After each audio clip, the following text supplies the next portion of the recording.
Берем, ассаламу алейкум, мы берем интервью у главного тренера команды Ксюн Казмаляр, который представляет Магарамкентский район, который вышли в полуфинал. Мариф Шейх Каримов. Как нам организация, вам организация нашего турнира? Что вы скажете? Я в первую очередь хочу поблагодарить организацию турнира.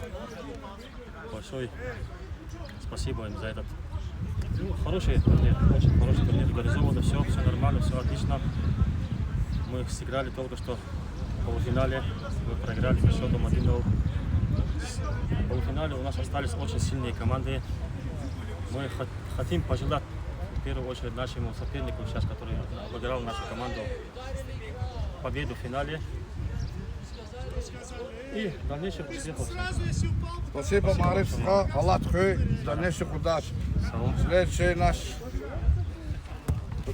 представитель команды, действующий игрок команды Корчак, а так обладатель и финалист Кубка Дагестана Ямудин Эфендиев.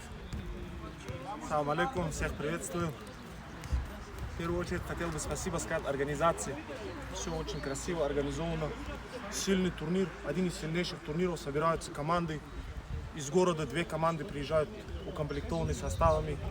Команда Кюре. Соперник, то, что у нас был, это очень сильный соперник.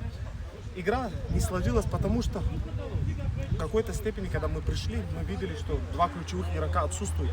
И тем самым, может, немного расслабились. Но вовремя собрались, сделали свое дело, вышли в финал. Максимально силы тоже сохранили. Иншаллах, будем готовиться к финалу, ждем финал. Постараемся выиграть.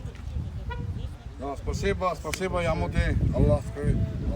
Все. Давай, удачи. Следующий полуфинал у нас Ашагастал, Сулейман-Сарский район и команда Наринкала, город Дербент. Минут через 15-20 снова в эфире.